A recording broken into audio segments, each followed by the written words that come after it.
Un petit caire zo bet a dud istud a lakaat un tamm penaos gwintom hag a chokolat hag a ouzpenn-se meus tra ar skol diouiez hag e aze mein peogwir evezon klevet ar vugale. Ha neus dibabet ive daoust vefe divezat e martanoz lakaat ar vugale da redi ur kilomet meus tra. C'est un dra zo brav. Ben ar fin on eus desket kornaouenn ar redadeg, gret on eus ur panel vraz, l'ar ma oa skrivet redadeg da ouil c'hwezek, neus e pep bugel neus gret al lizeren vrao da bega war an tamm lien. Euliet on eus ie ar redadeg a ba oe ma zeoet kuit e santervan.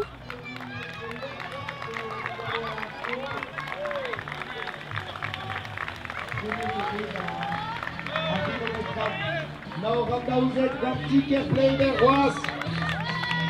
Gant ar vugale o redek. An holl o deus bet ar chans da zougen ar vastez. Pleustren on eus ie diwar ben reiñ ar vaz an eil de gile. Gant holl skolidi hag gant holl skole rezet o deus bet ar vaz. Startijen oa ganto, me paset ma an traoù. Me zo er castellat, hag a zo ginidik eus vaz, pizur vazadi a deuet da jom da gastel poa dimezet. Hag on bet pem a vugale, hag on beus bevet e kastel, hag on chomet stag ouz ar yez. Ha ba oe an derveskenta e c'heiñ an arredadeg war gant an kastel. E kastel on em intimant da c'hoar an emekar poa noz, ha bremañ mon merosko da zeiz ar akard hag eo uel an eol dija.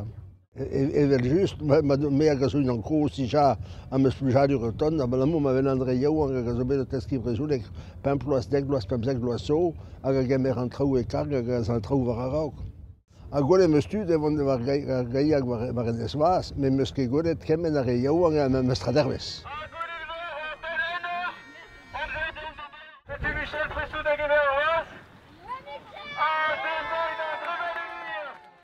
Da vont bet gant enezenn a da zistreiñ war lec'h da rosko e bet de kaset ar vastest gant ar c'haiakou hag eo brav eston sioul ar mor, an eol o sevel, dedon ma ben da lakaat ar vastest da dremen d'ur c'haiak de gile war vor ar pez a zo un dra brav da ober.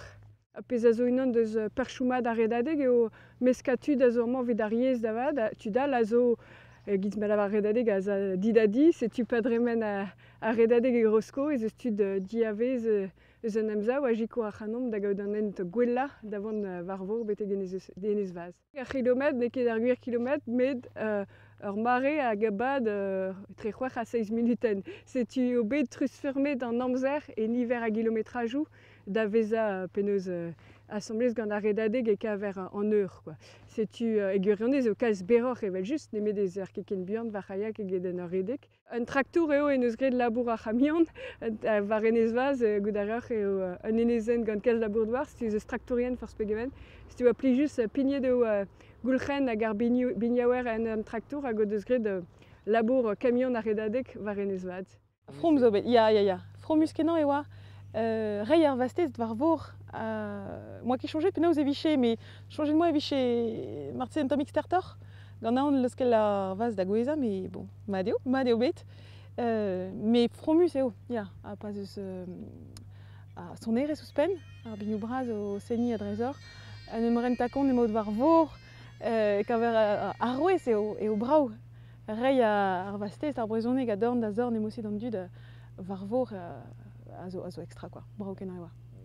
Andrei zo pli just gant ar redadeg peog ur pevini ar pez ar hel, zo ken manom ki kustum da redek pe da roenvi eo reiñ amzer a gober strivou evit ar brezhoneg hag Andrei a zo brav, an dud a zo tost a drugarez an dra.